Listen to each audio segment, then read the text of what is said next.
You're listening to a Roddenberry podcast. Mission Log, a Roddenberry Star Trek podcast, Episode 509, Year of Hell, Parts 1 and 2.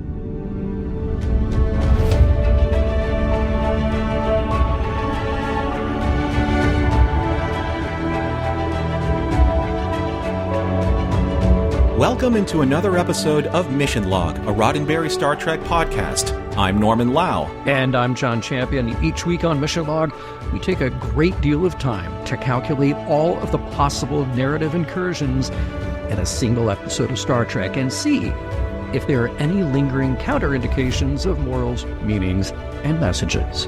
This week, Year of Hell Parts 1 and 2, where Janeway and her crew are caught somewhere in time amok, only to be tested time after time to get back to the future.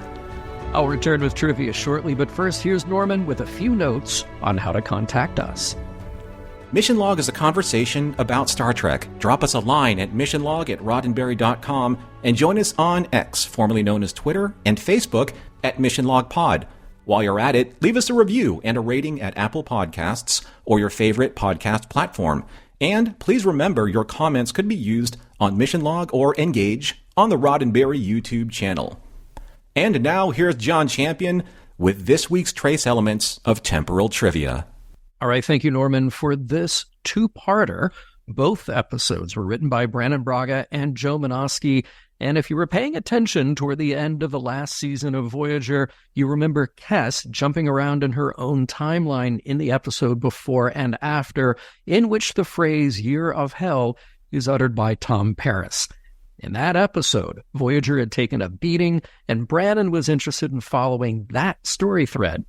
It was originally intended that this two-parter would bridge the end of seasons 3 and 4, but the Scorpion story took its place. Then, for a very brief time, it was considered to make Year of Hell a season-long arc where the Krenim were returning antagonists. It was Rick Berman who put the kibosh on that idea, and hence we have a two-parter which aired in mid-November 1997.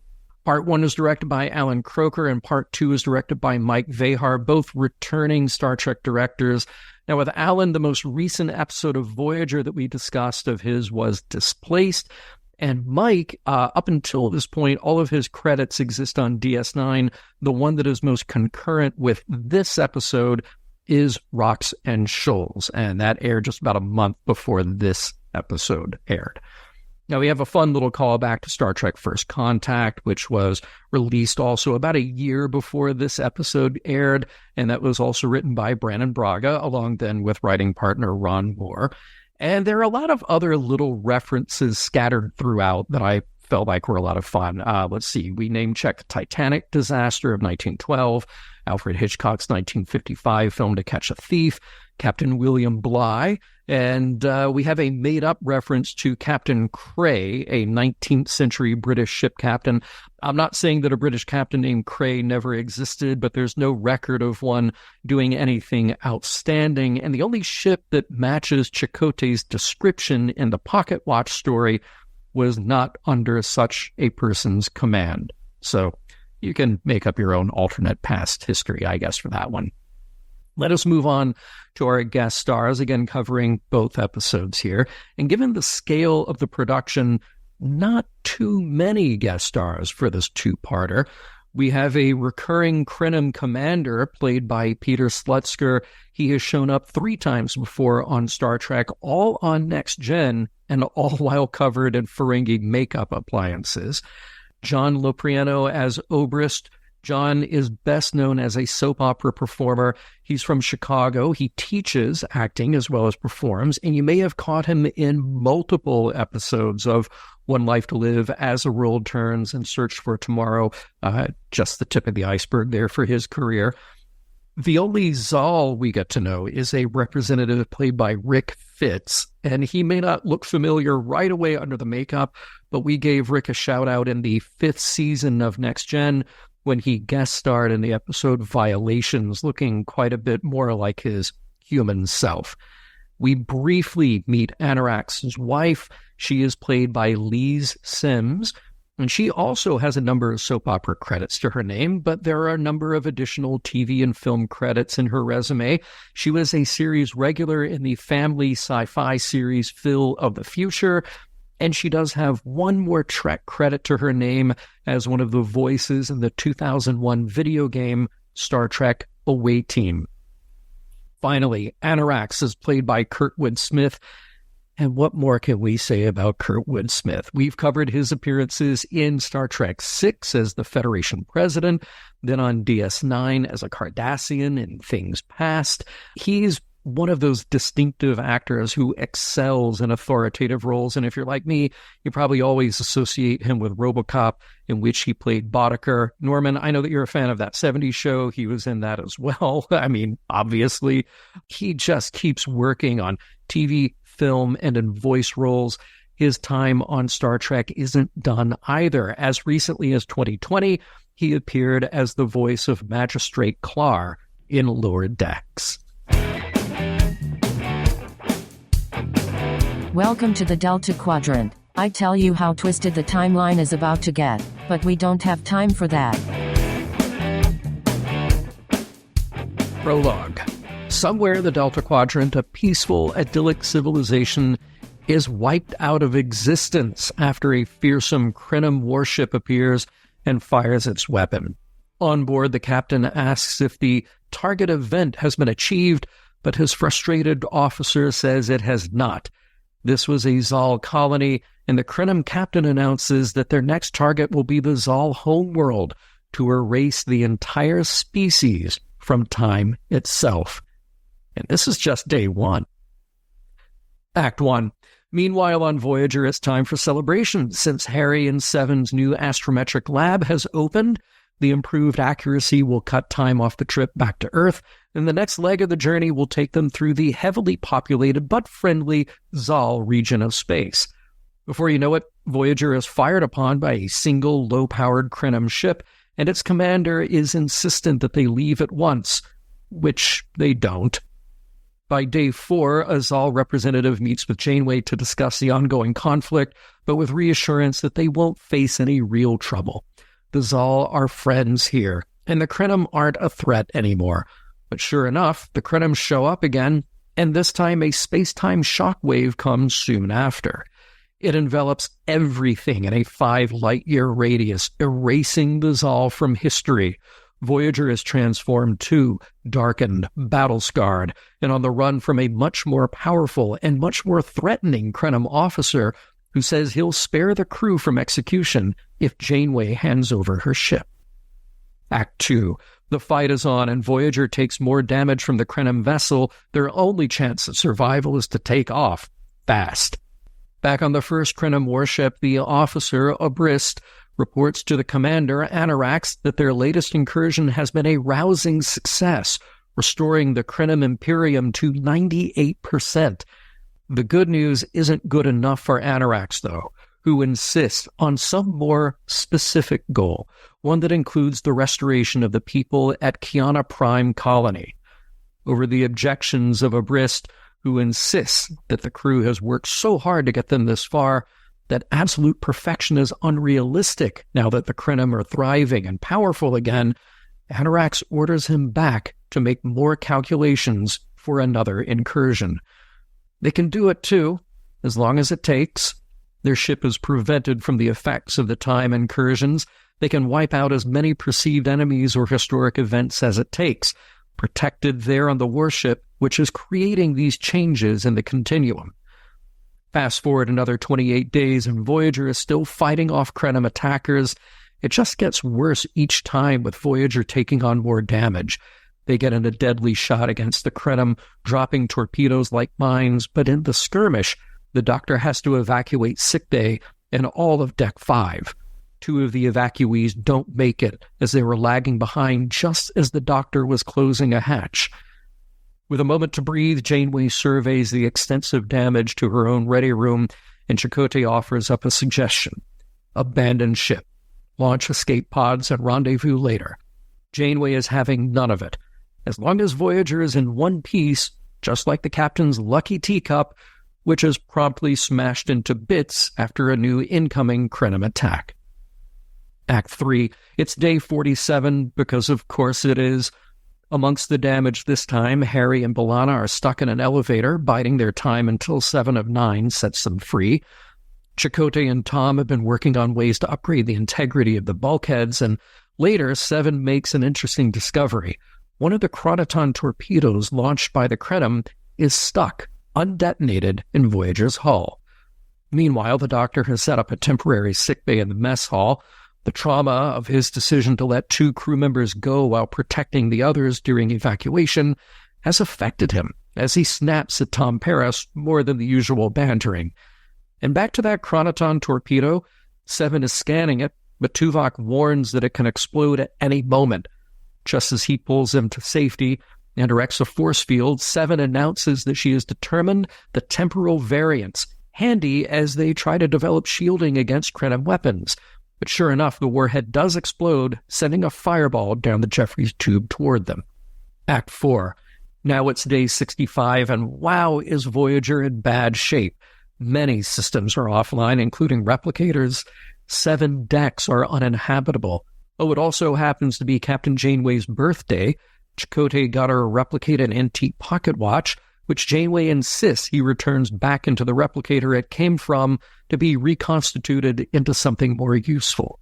In his quarters, it is apparent that Tuvok was blinded in the explosion in the Jeffries tube. 7 of 9 arrives to help him prepare for his day. She has a breakthrough with matching their shields to the temporal variants of the Krenim torpedoes, and not a moment too soon. More enemy vessels close in and open fire on Voyager, but the shields hold.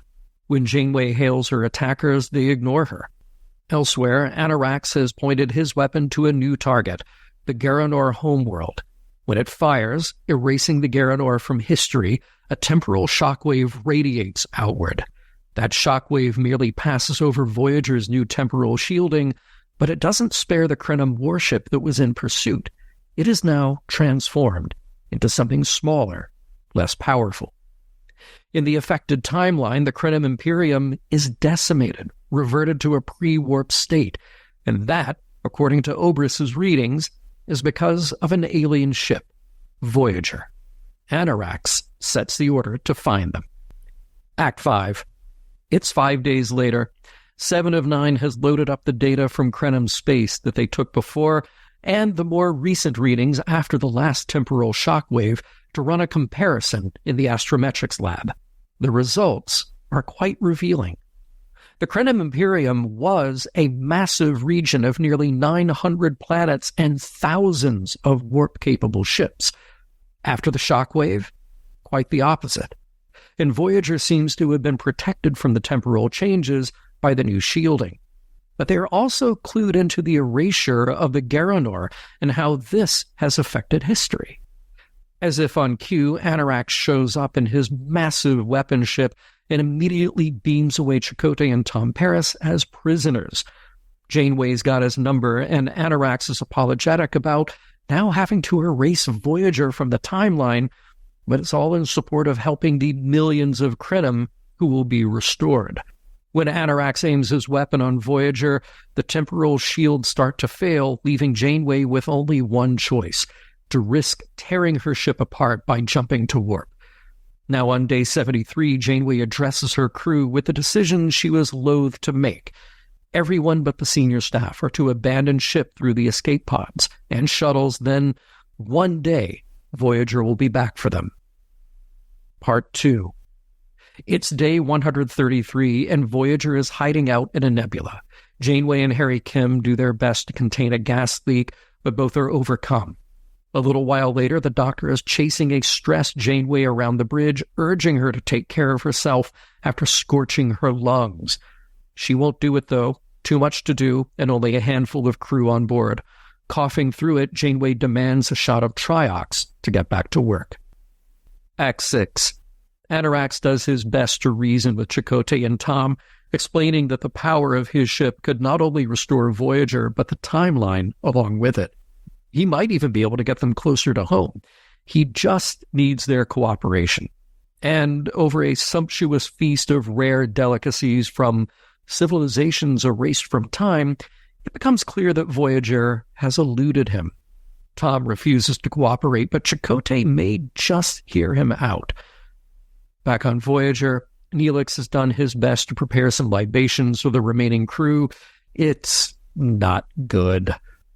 Despite numerous repairs still needed, Janeway is determined to ship out of the nebula the next morning, and Seven raises her objection.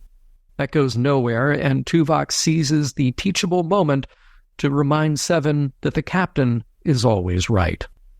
Act 7. Chakotay, having studied Anarax's calculations, explains how Voyager avoided a comet some months ago, which led them into Krenim space. Easy solution, right? Eliminate the comet from the space-time continuum, and Voyager never enters Krenim space. Problem solved. But Anarax educates Chakotay on the long-term effects of messing with the timeline. In a simulation, he points out that billions of years ago, the comet helped life form on a planet, which led to 8,000 civilizations in that region of space. Erase the comet. Erase all of those as a side effect. Back to the drawing board.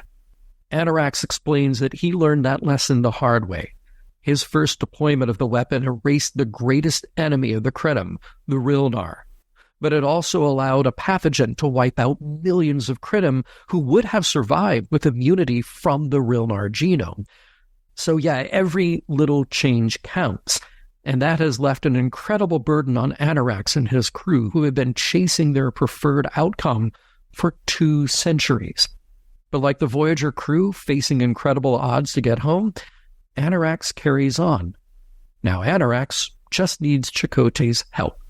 It's day 180, and a badly beat-up Voyager encounters a micrometeoroid field. The deflectors are offline, making every impact a serious threat. Janeway herself goes to a damaged, fire-engulfed part of the ship to manually activate the deflector, which works, but leaves her badly burned in the process. After the Doctor does his best to care for her burns, he pleads with Janeway again to step back, to stay under his care for a while longer, since she has been behaving erratically, recklessly. If she refuses, he can, and does, use his authority as CMO to relieve her of command. And enforce it? How exactly? They're on a ship with 7 other people. Janeway refuses the order unless the Doctor holds her to it at the point of a phaser, and she'll face a court-martial if they get back home. Act 8. Day 207 feels a lot like the other days. Janeway and Neelix make their way through corridors surveying more damage, and this time they come across Chakotay's quarters. It's a wreck, too. And Janeway finds the pocket watch he was supposed to have disposed of 5 months prior. Honoring her friend, though, she keeps it and wears it on her waist. Back on Anarax's ship, Tom has made a breakthrough. He has befriended Obrist, who seems a lot less inclined to follow Anarax than maybe he was 200 years ago. What's more, Tom has learned that the temporal core powering their weapon is protected by very weak shields. Take those offline and the whole system could be stopped. But Chakotay is less inclined to encourage a mutiny just yet. He thinks he can use Anarax's techniques to get the Krenim what they want and save Voyager too. So they need to lay low, and that's in order. They can't debate the point much longer, though. In a moment of inspiration, Anarax has charged his weapon again for a temporal incursion. This time the target will assuredly restore the Krenim Imperium to 52%, and Chakotay asks him to reconsider. Anarax fires anyway, and Tom quietly tells his friend that if he doesn't do anything about this maniac, then Tom will. Act 9. Chakotay confronts Anarax. The last incursion was another act of genocide, like so many others, but he is unmoved. Anarax sees the stakes as much bigger, but also more personal. He lost his wife on Kiana Prime, and no adjustment of the timeline since has brought her back. He has just one thing to remember her by, a lock of her red hair stored in a glass case on his desk. So he'll keep fighting against time until he has corrected his mistake and gets her and his own future back. Later, Tom confronts Chakotay. Anarax is mad, and they have to fight back. They will have help in Oberys getting access to a communications array. That means coordinating with Voyager and hoping Janeway can show up with some firepower. Chakotay gives Tom the go-ahead to get to work. Day 226. The message from Tom gets through, and Janeway has called in some reinforcements to help her out. They'll head out 50 light-years to intercept the Krenim weapon ship and aim for the temporal core once Tom gets its shields offline. The Voyager crew will split up among the alien vessels, while Janeway stays behind on Voyager to coordinate the attack. Plus, it's a personal thing. Even if Tuvok doesn't get it, she has an emotional attachment to the ship that they've called home. The two friends say goodbye, and that leaves Janeway alone on her bridge. Act 10. Day 257. Janeway's makeshift armada arrives close to Anorax's weapon ship. Immediately, Anorax brings the weapon online and wipes out two of the attackers. But at the same time, Oberys has transmitted vital information about the temporal core to Tom, who passes it along to Janeway. When Anorax calls for another shot, Oberys brings the weapon offline, exposing their ship in the normal space-time continuum. Tom and Chakotay are beamed back to safety on one of the other ships, and while Voyager is taking on extreme damage, Janeway gives the order for all vessels to lower their temporal shielding. Without control of weapons, she plans to ram Voyager into the temporal core and hopefully wipe it from history as well. Sensing what is to come, Anorax runs into his ready room, only to see the container holding the lock of hair from his wife crash to the floor. Then the lock disappears. As Voyager plunges through, a massive explosion, then a shockwave emanates from where the ship was. Then all is quiet. Day 1. Voyager enters an unremarkable section of space, ready to activate the new astrometrics lab. They're hailed by a surly but non-threatening Krenim officer advising Voyager to stay out of disputed space, which they will. Elsewhere, as the sun rises on a quiet world, a red-haired woman asks her busy husband to join her for breakfast. It's Anorax, setting aside a few more calculations in order to spend some time with his wife. The end. That was a fantastic recap, John. And this isn't in regards to your recap, but I have to believe, because you broke down two parts. Yes. That was the breakdown from hell. You know what? Tip of the hat to Brennan and Joe for writing a script that, even though it is long, it is still, as we like to say on this show, like a toiger. Like a toiger. It's a show that just moves. I feel like there aren't any wasted scenes, and you could really condense that down into just what is essential to get across the plot. And now it's our job to, well, have a little fun and then discuss the heavy stuff, so away we go. I was actually really distracted by the lovely, I guess would be the Krenim versions of Elcars, because all the diagrams and the controls and the background of the Krenim ship, they all had these wonderful fluidic lines that were running through the graphics, and I thought that was really neat, as if we were supposed to interpret those as being lines of time that were all converging to see where all of the intersections were. I thought it was so clever and very cool looking. Also would make a great diagram for my dream model train layout. So all of that was super cool.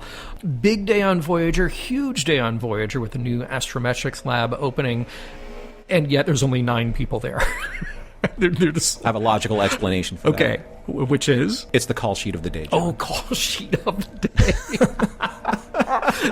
Thank you for immediately grounding that. I also, very interesting that this lab is now 10 times more accurate, which makes me wonder, what were they doing before? One of the things I also loved in that scene is how Janeway started that scene with space, because you thought that she was going to go into the final frontier, but then she says space, the great unknown. But I like the fact that we were teased by that, because I think since TNG, we haven't had a narration voiceover of the opening credits. Yeah. So, not in Deep Space Nine and not in Voyager or other shows. So it's nice to have at least had a sample of what that could have sounded like. Yep. It was an appropriate little bit of drama, a little bit of like inside nod to the fans. I thought that was cool. And of course, kudos to Bob Picardo, always bringing it. The Doctor's speech is wonderful. It's great. Yeah. Later on, when the Krenim wave hit and things changed and we saw our first casualty on the bridge, is it me or did like the entire crew on the bridge just kind of gloss over the fact that they had a dead crewman lying on the ground? Oh my God, you're right. I mean, I know for exposition's sake that you have to keep moving along, right. But we've seen on occasion where kind of like lesser instances have caused crewmen to die on Voyager where they took a little bit more time to actually acknowledge that. But then in the next scene after the Act 1, Act 2 transition, is that crewman still there? I know, right? I think she'll be much more upset about her teacup a little later, By the way, Spacetime Shockwave, that is my Parliament tribute band. Just want to go ahead and claim that. And on the Voyager bridge, plenty of rocks on the floor as it gets burned out and shot up a bit. So I'm glad to see that Starfleet still packing the bulkheads with loose rocks to get thrown around. That is important technology. It's tradition, isn't it? It is, yeah. In Star Trek? Yeah. I really liked Anorax's keepsake, that plexiglass prop pyramid with his wife's ponytail inside of it. It's a nice counterpoint to later on when Janeway finds Chakotay's watch. You have these two kind of like these icons that they're both fixated on when it comes to what am I doing right now? Why am I so bent on just this immovable position, right, that I have that's risking everything? Right. Agreed. Really like the scene with Chakotay and Janeway, with Chakotay being the voice of reason and kind of going back to the dynamic with Janeway that really works, I think. Of course, she is determined to stay and fight, but this is a valuable discussion that it would have felt missing if we didn't get that in this episode. So, good point in there. I wish he stuck to his guns maybe a little bit more instead of relenting towards the end. I wasn't really on board with that plan too, even though it was mine and I brought that up to you. Sure. It just softened, I think, a little bit of the drama. But one thing, though, that kind of raised the stakes a little bit more is when, we saw Picardo, and this is Picardo at his best, is when he can just shoot a glance, towards the camera and exactly what's happening, the emotional stakes. And when the Doctor had to make that choice about leaving the two crewmen behind, that was a powerful moment, even though that there were no words spoken. I thought that was fantastic. It's almost like he was working out the needs of the many versus the needs of the few or the one. Yes. In just a nuanced look. Yeah. Well, and, I mentioned it at the top of the segment. I mean, it's one of those things here where you have a lot of story to tell, and you have the room to do it with 2 episodes, but there is this economy of the storytelling within that. So it's maybe we really are getting the best of both worlds. Hey-o. All right. We almost have the Star Trek game here of 3 things when B'Elanna and Harry are trapped in the elevator, where you get, 2 items in the sequence that are real, and then you follow it up with an alien thing. We don't quite do that. They name 1 real thing and then 1 fake thing, so that's fine, Who knew that Harry was such a sports fanatic? I didn't know that. Did you know that? I didn't know that, in Klingon sports in particular. But I appreciate that he's a Hitchcock fan, or at least a Cary Grant fan. And, look, Harry Kim, don't do a Cary Grant imitation, please. It's not in his wheelhouse. No, it is not. For sure. It is not. I loved seeing the evolution of the battle damage on Voyager throughout the course of this episode. I thought that was really well done. Yes, absolutely agree. Many great effects here, and that is right at the top of them. I thought that 7 of 9's interruption was clever with the first contact trivia. And as I mentioned in our trivia, that movie and this episode are about a year apart, so it would have had time to settle in with the audience. I do like the scene between the Doctor and Tom about being dispassionate during triage, and obviously the emotional impact that the Doctor is suffering from seeing or having to choose to leave 2 crewmen behind. But why is there only 1 nurse assistant with the Doctor at this time? And why is it Tom? And if it's not Tom, because he said, if you can't do the job, I'm going to find somebody who can. Shouldn't you have more than 1 nurse at this situation? Honestly, it should be everybody else on Voyager at this point. Literally even under the best of circumstances, you have 148 crew, they should all be trained. They just should. You think? Yeah. Yeah, from the captain on down, And I have to wonder that scene, like, as everybody who listens to this show knows that I am an ocean liner fanatic, Voyager didn't already have discrete separable bulkheads, and it took revisiting 1912 technology to make that happen. I mean, come on, they're in space. Titanic, at least, you were planning only for a bottom-up problem. You were only planning for water that is going to flow in one direction. But when you're in space, you should be planning that from the beginning. But, all right, clever shout-out to Titanic. Well, I guess the Krenim incursion, timeline incursion, was just the tip of the iceberg, really. Nicely done. Thank you. Mm-hmm. Thank you.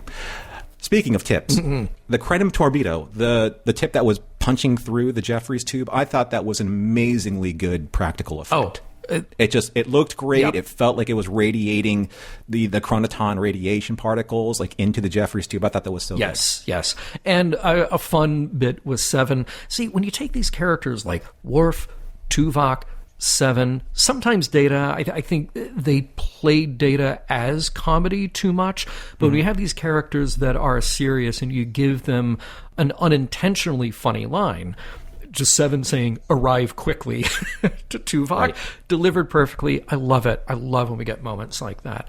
Okay, let's have a little word about replicators. I know that so many people in our audience are tired of hearing it, but isn't the energy expenditure the same whether you are creating or ripping apart a physical object? So go with me here. Chakotay made a pocket watch 5 months ago, right, or however long ago.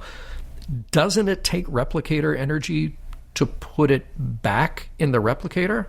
Unless, again, it's just a big vat of goo behind the wall that it can be turned into anything. Like you turn it into a pocket watch, turn it into coffee, turn it into a hot banana, then maybe it makes sense. But we're talking about just transforming energy into matter.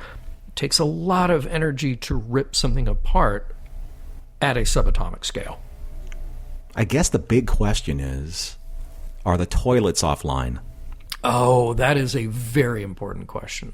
Yeah. Right? Yep. Because, matter to not matter, back to matter, and you turn them into potato chips. Yes. Right? There you go. It's all just matter and energy at the end of the day. I do love that Chakotay was growing out his goatee or his beard. I think that Robert looked really good with some facial hair. And also it kind of gave us a little passage of time and obviously what's important to people, like shaving or not shaving. Yeah, agreed. I want to see that actually at a convention. I want to see somebody do that Chakotay. Speaking of, do you have time to shave or not? Tuvok, he has got a space sink, which we called out in the last episode, and he's got a space razor. Very cool.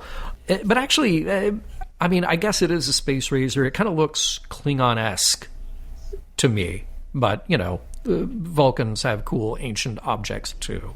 I like the design of the prop. I don't know if it fits in the Vulcan culture, but that begs the question, in the mirror universe, would Spock have used the same or a different razor in order to preserve the tightness of his goatee? Ooh, good call. Got to say, the way it was introduced here was really sweet and sympathetic, but I really love the interactions between Seven and Tuvok, and I hope we get more of that now that we're back in the real timeline again, because I thought what they set up here was really nice. And when we cut back over to Anorak's ship when he finally encounters Janeway, there's something about almost kind of honest and honorable about the dispassion that he has in their encounter. This is very matter of fact. I have no ill will against you. I really mean you no harm, but I have to continue and complete my mission. Yes. And you are part of that assignment, so sorry, not sorry. Yeah. I mean, it's like we say, the villain is the hero of his own story, and that is this guy, and more to come on that. I mentioned the opening of the Astrometrics lab was being pretty interesting, but actually putting it to use now, that was very cool, and some great effects in there, some great graphics. When they're in there, though, Seven and Janeway are alerted to the arrival of Anorak's ship because Voyager shakes. Why? They're in space. Again, why would it shake? I don't get that. I mean, not to get too nerdy about it, but it has anything to do with the state of flux that the ship is in, being able to pump out temporal waves upon their arrival? Okay, I'll give you that. All right. Temporal waves. That's the right. answer to everything. That are time crystals. I don't know. And talking about the effects again, that hull plating flying off Voyager, very cool effect that was done so well. And I love how, launch all escape pods. That is a great dramatic way to end the episode, also known as save budget on extra cast members for the next episode. It was a really good maneuver. Very clever. It was another kind of nod to First Contact, too. It was. In that situation where they were going to basically say, we don't know what's going to happen in the course of time, quote unquote. So save yourselves and we'll go on and be the heroes because we're on the call sheet today. Yes, So, right. I love the direction. Now we switched over from Alan Croker to Mike Vehar, and I thought Alan Croker did a great job directing part one. There was something really kinetic about the opening of part two with these really wide shots and the camera just moving around the bridge as the Doctor is chasing Janeway. There's just a lot of room given to the actors, a lot of camera movement, and you can really tell from the different placement of the mics, because the sound quality actually is different in these shots, but that's cool. It all works really well, feels very real. I thought that dinner scene on Anorak's ship, very reminiscent of 20,000 Leagues Under the Sea. Also, get used to me name-checking 20,000 Leagues Under the Sea, because there will be many more references to that, but also see any other scene with a bad guy trying to show off their sophistication. That happens in Bond movies. It happens in so many other places. And this was a nice nod to that. Played very well. Yeah, it's monologuing time, for sure. It sure is. You know, look at, welcome to my underground lair, right? Yeah. Now, when Harry and Captain Janeway were trying to turn off that gas leak that was happening on the ship, they're wearing basically just futuristic oxygen masks. Right. And I know that the gas was actually, harming them, even though they had oxygen masks on. Right. But if it's strong enough to be able to burn lung tissue to the point where the Doctor obviously has to intercede on Janeway's behalf, it's definitely strong enough to burn ocular tissue. Good point. Like the mucous membranes in your eyeballs. Yeah. How about that were exposed? Yeah, wear some goggles, guys. Come on.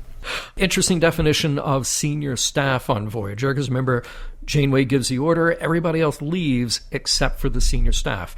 So does that mean that 7 of 9 is enlisted now?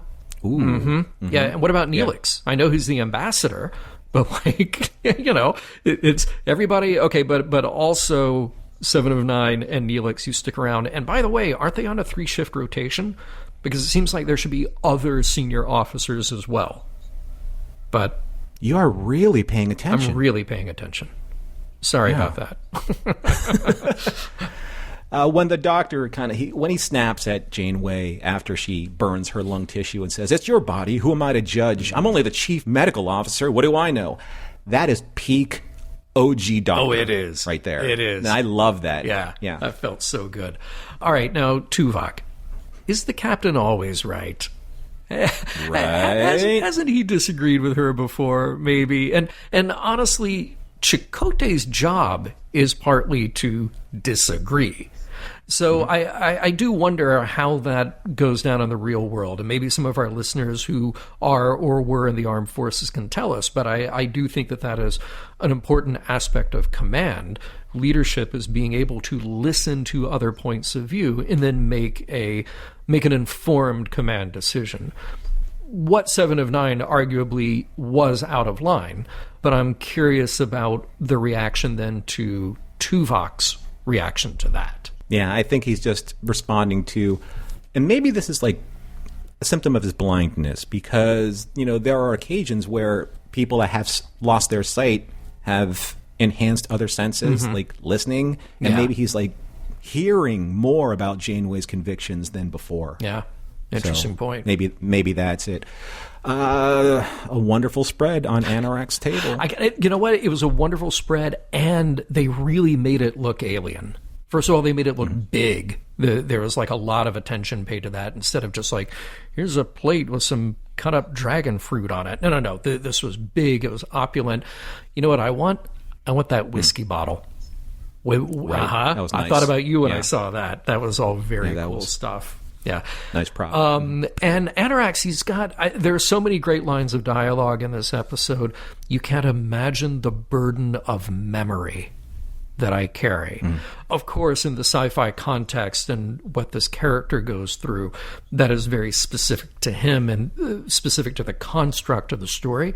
But I think just as a truth, as an emotional truth, I thought it was a lovely line, and it underlines the personal motivations and tragedies that are in his life.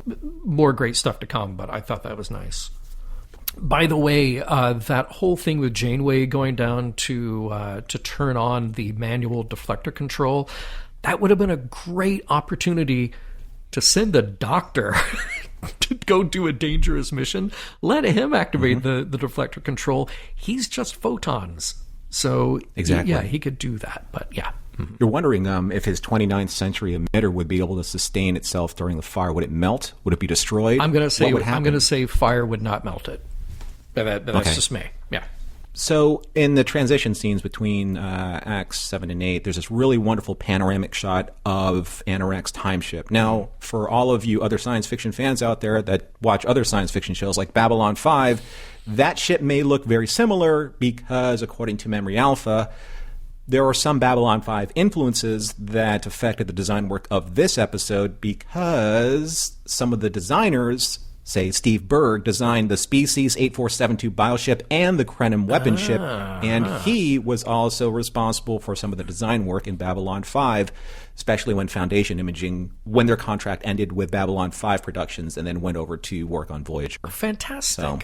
Fantastic. Yeah. And just all really good looking here. And again, kicked up. It's been such a short time since we saw Species 8472, and look at how much more advanced even this looks. I thought the effects just looked fantastic. All right, Chakotay says, give Catherine my best. Oh, really, Chakotay? We're back on a first-name basis with Janeway. Okay. All right. I see. He's very, very forgiving. I mean, even after she kind of shunned his birthday gift, I think he's just like, you know what? Let's just put all that aside. I just want to make sure we can get back to our ship, that she's alive, everything's good, and that we have no further need to resolve any other resolutions that may be lingering. Yeah. I love the fade out on the penultimate act here because it builds drama without just hitting us with another cliffhanger. So I thought it was really nice to see Captain Janeway alone and completely facing her fate. I thought that was great. And I gotta say, overall in this episode, art department went way above and beyond with damaging Voyager's bridge. I mean, the whole ship, really. They do it everywhere, but especially in these final scenes as we count them down. So bravo. So many rocks. Great look at the view screen. I like how we see the damaged view screen, then we just see it knocked away, but with that force field in front. Really cool stuff. I guess it can't not be said that this is maybe the biggest reset button in Star Trek history, is the end of this episode. And there are many. And I know that Brannon takes a lot of guff for that. But I will have more to say about that in the wrap-up. Was Tom really being rude to his hosts? Or was he just in the mood for pepperoni pizza rather than a big spread? Norm, I'm going to ask you to kick us off with some thoughts here. I feel like this is one of those episodes that on the surface feels like there's so much action. It's all about getting to the next day, getting to the next step, and who's going to outsmart whom. But because it's a two-parter, we have this breathing room also to absorb these character moments that I think are really worthy of discussion. So what do you got for me? I love the fact that we're focusing on how good Kurtwood Smith is in this two-part episode, in these two episodes. I mean, he brings such a wonderful kind of like stage presence and nuance to the character. There's a line that you mentioned before in Observations where I think it's one of the most powerful lines, and I think it's so incredibly well acted, when Anorak says, "You can't imagine the burden of memory that I carry. Thousands of worlds, billions of lives, gone, brought back, gone again. I try to rationalize the loss. They're not really being destroyed because they never existed. Sometimes I can almost convince myself." Now, when you take the meaning behind that and how he's either convinced himself that he is the hero of his own story, as villains are wont to do, the big question that I'd like to lead us off with, and the audience, Do you think that Annorax is a villain? I think for the purposes of our story, he is the villain. Is he a villain, though? That's a really interesting question. I think he is an unwitting villain. I think he is not somebody who planned to be a villain. There's so much to say about him, and I think when we get into that last scene and we see him with his wife, that ultimately really humanizes him quite a bit. And you get to see who was this person before he made a terrible, terrible mistake. And that mistake was like, okay, he's not a politician starting a war. He's not the general leading thousands, millions of people into a battle that they don't want to fight. He's the guy who was the egghead coming up with a technology, presumably to end the war by giving his side an advantage. And then it went horribly wrong. And it got personal as well. And I mentioned this in the pre-show before we started recording, but I am going to just very briefly drop it here as well, because it'll make it to air, that I feel like there is a huge parallel with Khan, but they are played in such completely different ways, where you have the bravado of Khan wanting power along with restoring his future, restoring his world. That was taken away from him. His wife was taken away from him, and he goes mad in the process, right? And just wants to exact revenge. Annorax isn't driven by revenge, but he's driven by the same kind of motivation that Khan was. His world is taken away from him. His wife is taken away from him. His future family is taken away from him. All of this is gone, and all of this makes him very relatable. It's so funny. I was watching the episode the first time, and I blurted something out about, oh, it's like Captain Nemo. Right? I said, like, Annorax is this very Nemo-style character. And then, 20 minutes later, Tom Paris makes some offhand comment about, yeah, Captain Nemo in there. But it's perfect. It is a perfect parallel to a character like that as well. Driven by obsession, also driven by a personal issue here in the book. Nemo's, I believe it's his wife and his daughter, I think, are both gone. Can't remember exactly. It's been a while since I read the book. But I also love that Nemo is driven to violence because he thinks that it will undo violence. Ultimately, that is one of the big messages in this episode, that is not the case. But in Nemo's story and in Annorax's story, that's what they're doing. They think, if we only take out enough warships, if I only take out this delivery of munitions and gunpowder going across the Pacific, that'll prevent somebody else, some innocent, from being killed. And of course, Nemo rationalizes it and gets his crew to rationalize it. So they keep exacting this terror campaign. That's what they're doing, Let me draw another quick 20,000 Leagues parallel here, just because I can't but help myself. Thank you for indulging me. Chakotay is Professor Aronnax, not Annorax. Aronnax is the character in 20,000 Leagues Under the Sea. And I can't help but connect those two names in my head about the inspiration for Annorax. Although Earl has pointed out that Anorak, didn't he say that it was a name for nerd? It's a British slang. British slang for a nerd. Yeah. So that's very cool too. But I have to go 100% 20K here. And that is that Chakotay is behaving like Professor Aronnax. And that kind of makes Tom Paris our stand-in for Ned Land. If you saw the movie, that's the Kirk Douglas character, right? So Aronnax is trying to understand Captain Nemo's motivations. Like, oh, but wait, but along the way, he's discovered all this great stuff. And what if he's right? Ned Land's like, no, time for a mutiny. Let's do this now. And then, of course, that dinner scene, it really felt like that when he says to Tom, Annorax is an enlightened man, just before Annorax blasts another civilization out of existence. So I thought all these parallels were great. I do think you can take these parallels and put them on any other number of literary examples, but I'm a 20,000 Leagues fan, so that's immediately what comes to mind for me. Norman, I apologize. That is a very long way for me to answer your question, which is to say that I don't think that Annorax is he is somebody who is engaged in villainous behavior. And there is a touch of madness about that. The madness is of his own making. I don't think he started out that way. He didn't start out with hatred. He didn't start out with vengeance. He started out trying to do the job, but the job got away from him, and now he's trapped. And I think that's what makes a compelling villain, or both, is somebody, or both, right? He might be a bit of a victim here too. But what makes this a compelling villain is our ability to relate. Like, you can't help but have that little bit of heartbreak for him when he is back there with his wife. Yeah, the resolution at the end speaks volumes. Obviously, it really does. You need that scene. So that is my long-winded answer to your question. What do you think? You brought it up. The question was, sir, this is a Wendy's, the answer to the question?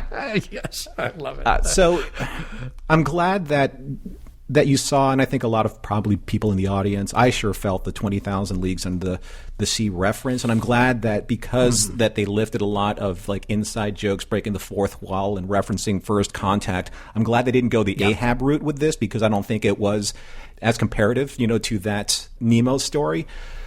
Right. But Janeway also is similar to Annorax in that respect. And there's something that I wanted to bring up. It was a quote that she said that she would never say, or a command that she would never give. And she said, "I promised myself I would never give this order, that I would never break up this family. But asking you to stay would be asking you to die." Which raises for me two big questions throughout the course of not just the episode, but kind of like her motivations in total up to this point. One, how many crew members was Janeway willing to sacrifice in order to establish the temporal shields? Because if they never did, how many were expected to die in the process of that success? Two, how many are needed to survive in order to still call her crew a family? Because in the end of part one, Janeway finally relents and allows everyone but her command crew to abandon ship, the order that she said she would never give. But if she listened to Chakotay earlier, maybe more would have been alive to also abandon ship and increase their odds of survival. Okay, what you're doing here is brilliant, because it lays out perfectly the parallel between Janeway and Annorax. For the purpose of this episode, Annorax, again, he is the villain, but we can question if he is a villain, if he is truly villainous at heart. For Janeway to make these types of decisions, who among her crew might see her as a villain, might see her as somebody who is behaving in a villainous way, because she can sacrifice crew members like pieces on a chessboard to get to a goal that is driving her. I love that we have had moments in the past where other crew members have had to question, should we just stop? Should we just stay here on the cool, technologically advanced planet with the ghost of Amelia Earhart because we can and because we'll all survive? Like, are we just going home because that's what you want? And that, as Annorax points out, is a nearly impossible goal. The odds are that none of the people on Voyager now will live to see that day, or at least very few of them will. Right. So it is very easy to see that Janeway is maybe behaving out of line here, which is why you need Chakotay to call her out. Well, you had two other characters. You had, aside from Chakotay, you had Chakotay at first, then you had the doctor, who was obviously diagnosing her with a very specific stress disorder, and then you have Seven, who, yes, as the outsider, she sees things that no one else really sees at the time. And of course, Tuvok, he kind of countermands that. And I'm going to get to that in a second, both figuratively and literally, about blind loyalty. But one thing I do want to kind of segue into, and you set me up for this perfectly, John, Janeway and Annorax are two sides of the same coin, because they are both unrelenting in their beliefs, but at what cost? That's the big question.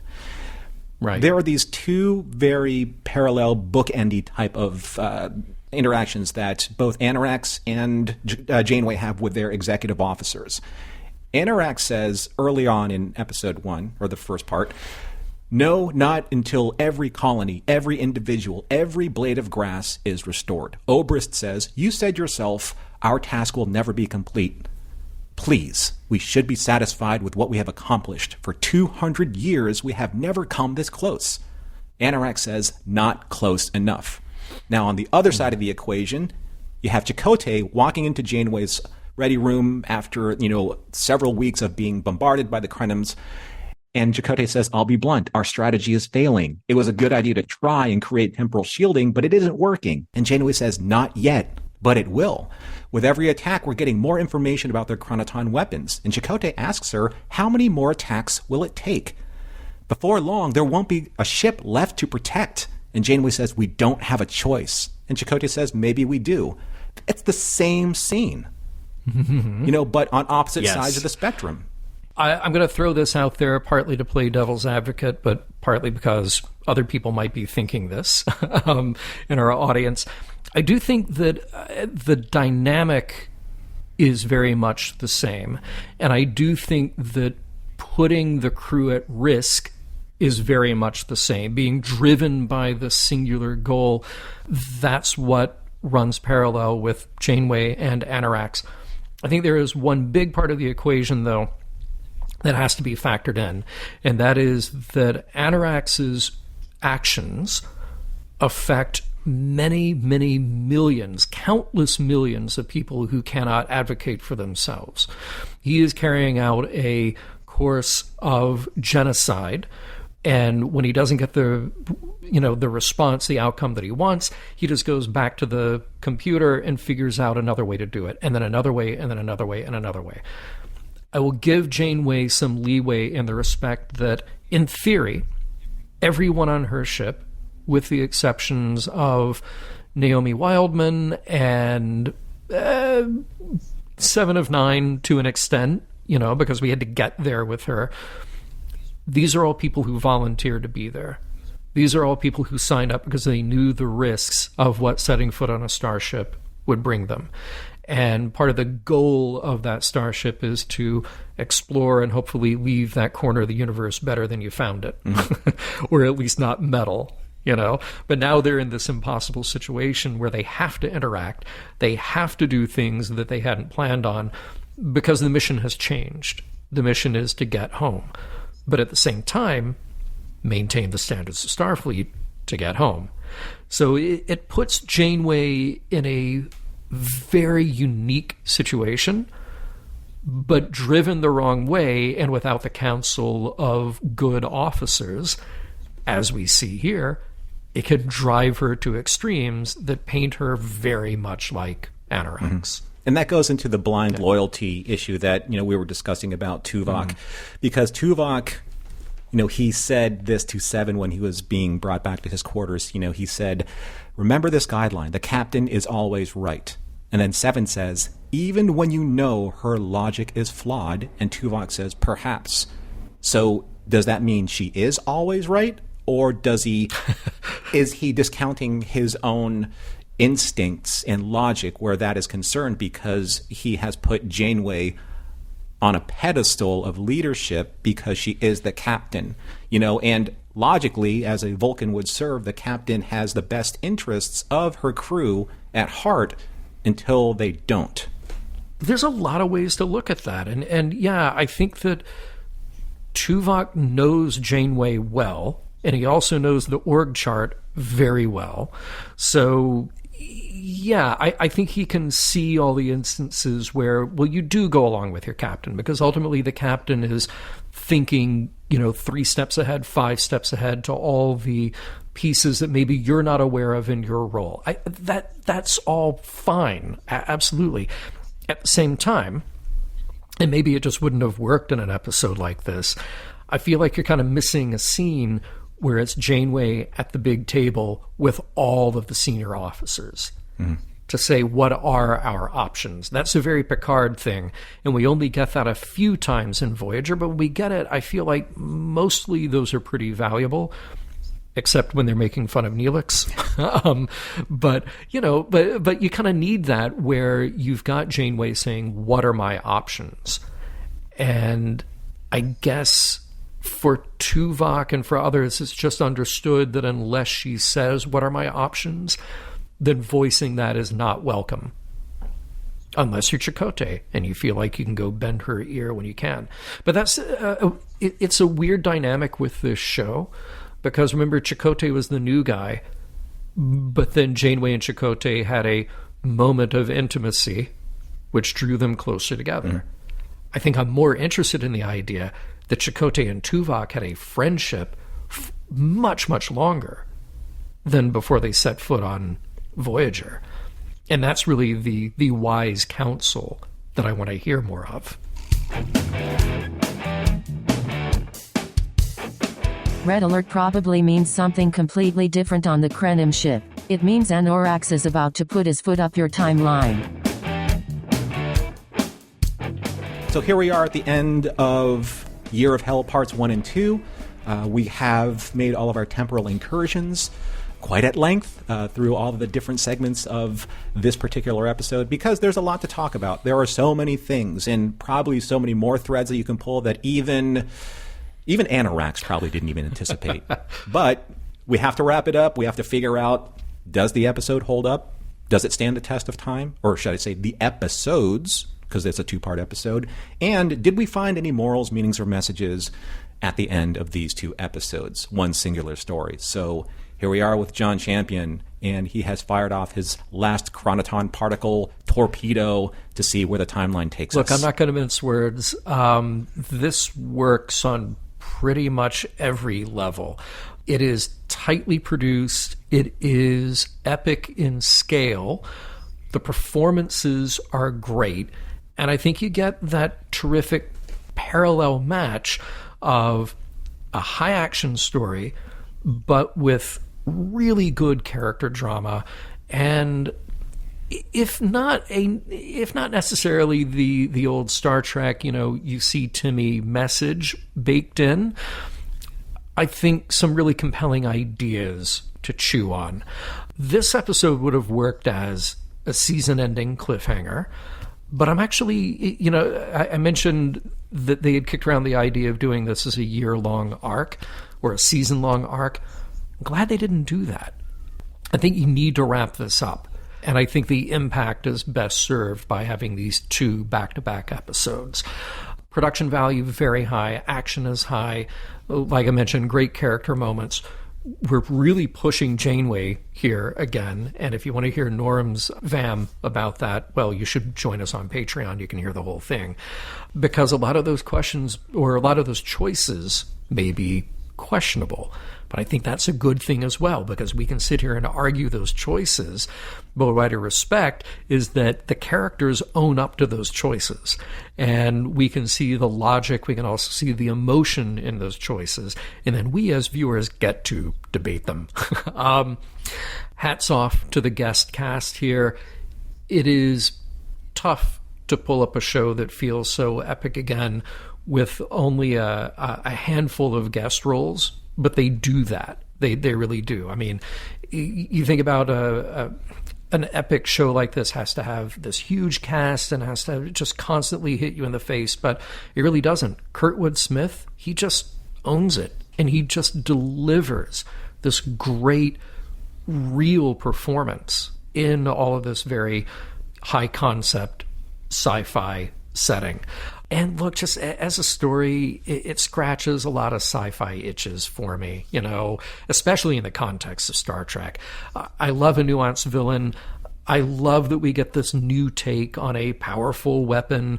We get a new take on alternate timelines that I feel like Star Trek sometimes just does to death. And we get to see our characters pushed to new limits. And then we hit the big fat reset button, which I hate normally.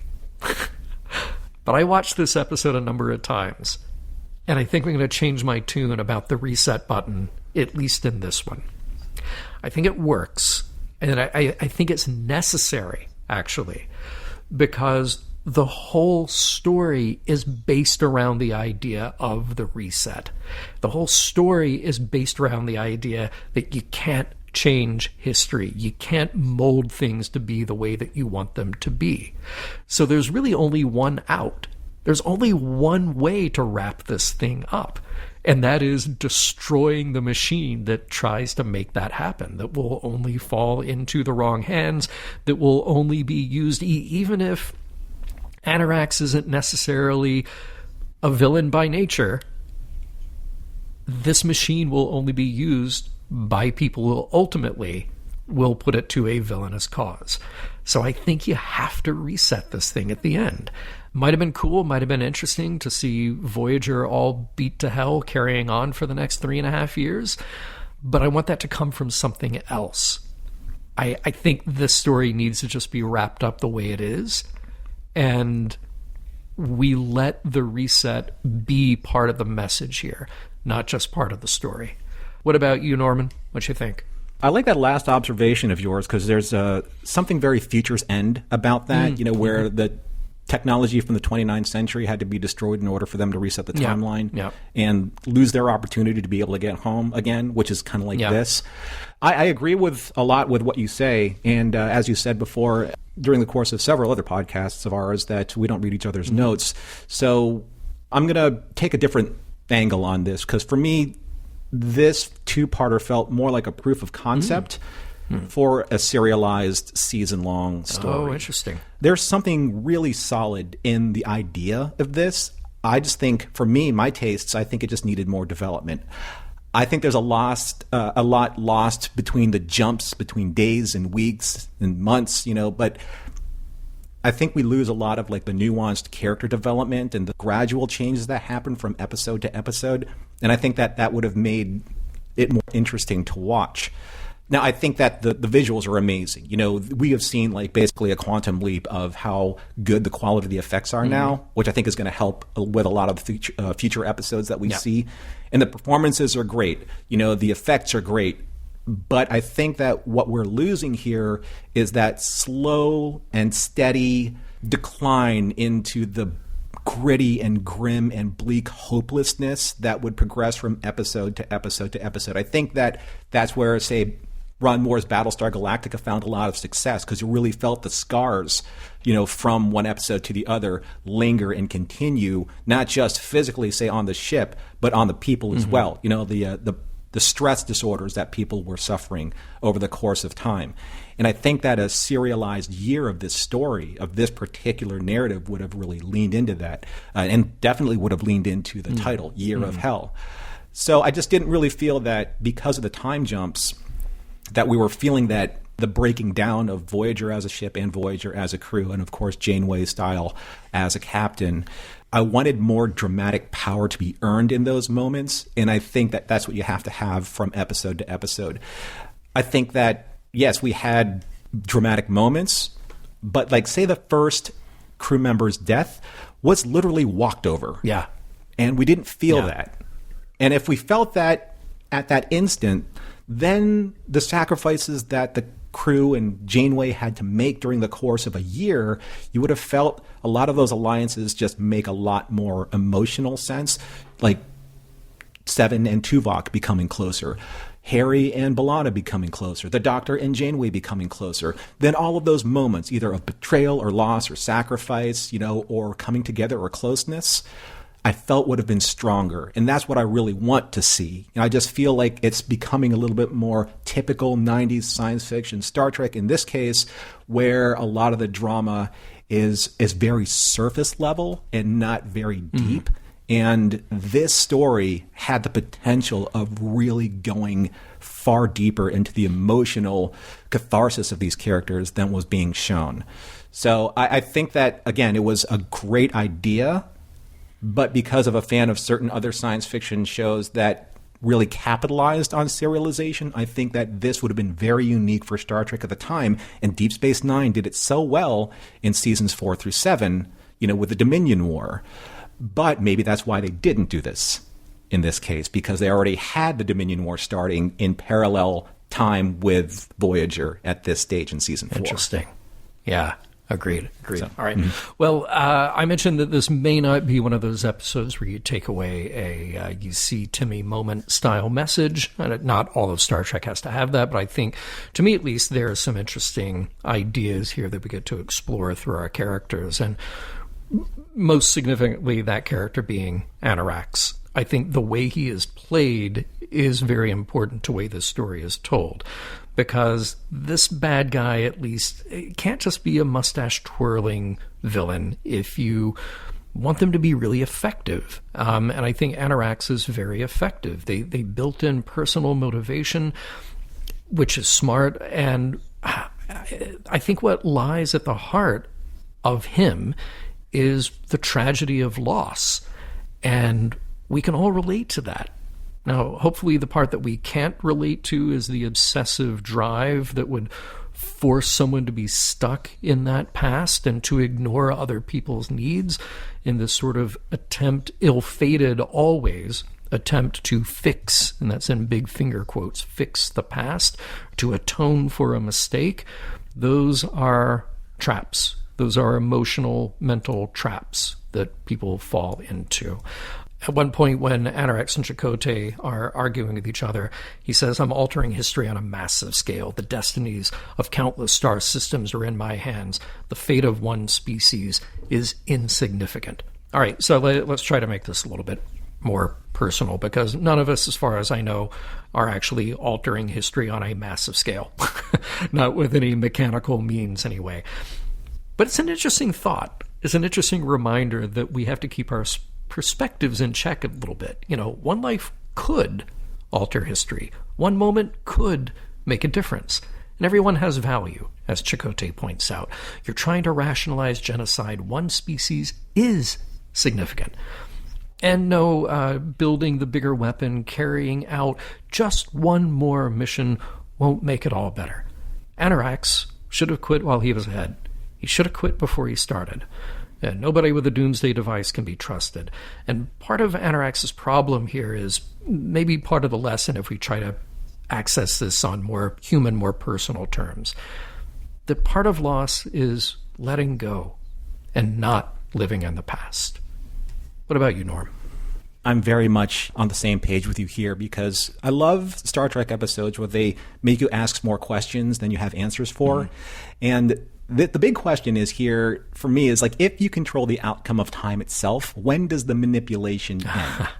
Right? Right. So, and since Anorax ordered the destruction of so many species based on resetting the Krenim timeline and the Krenim evolution, he also wields the power of creation itself, for all intents and purposes, wiping out potential futures of so many lives, because in some way, just one of those lives could have influenced the time stream, which would influence the future death of his wife. So this is the conundrum here. Unless 100% of his mission is achieved so he can return to his wife, then Anorax will always be sitting on this high throne like the gods of Olympus, like Zeus, with his crew, his pantheon of lesser gods, casting their will upon millions or billions of unsuspecting moral lives until perfection is achieved? Oh, that's so. Sorry to interrupt, but that is something about the corruptive nature of power as we look at it in literature and history and discuss this idea, is that once somebody has the power, they don't give it back typically. It's not like, well, I'm just going to use the power for a moment. And when we get to that point, okay, then we'll be fine. Then I can just step away. And maybe that is the spoken ideal, but I can't think of any example where it's an actual thing that happens. But if Anorax actually achieves his mission, even if he had a 100% restoration rate, because they got to 98%, then what? Right? Because will that ever be the end of the mission? He said this to Obrist. If I told you to count the stars in the cosmos, would the task ever be complete? And Obrist replies, "Sir?" And Anorax says, "Our attempts may be sufficient. They may even be relatively successful, but they will never be complete. Choose your words with more precision." So even though this episode aired on November 5th, 1997, And Star Trek Generations was released almost 3 years earlier on November 17th, 1994. I've always felt that Anorax's story reminded me a lot of Dr. Tolian Soren's story. Because like Anorax, he literally destroyed whole civilizations and wiped out billions of lives and annihilated entire planets and stars in order to push the Nexus to Viridian 3 so that he could be with his wife and his children again. Yeah. So in regards to Anorax, do we believe, as he said to Oberst, that time is patient, so we must be patient? Or because of what Anorax has done to fulfill his mission, and as Soren said to Picard and how it relates to Anorax's mission of restoring his wife, is time the fire in which we burn? In my opinion, what this episode presents us with is probably one of the greatest unanswerable questions. If you command the power over time itself, then what power would be able to influence you to stop abusing this power, knowing that achieving perfection is just another justification of abusing that very power? Mission Log is produced by Roddenberry Entertainment. If you'd like to support us directly, you can do so at patreon.com/missionlog for early access to shows and the Mission Log Discord. Our website is missionlogpodcast.com, and for more Star Trek news and discussion, visit trekmovie.com. On the next Mission Log, Random Thoughts.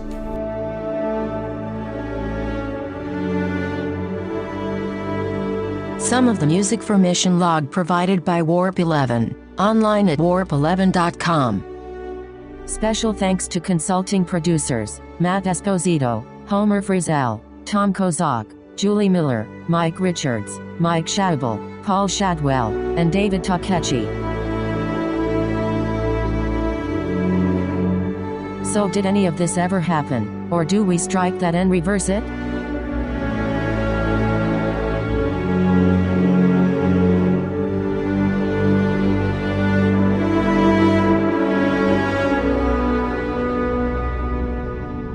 End transmission.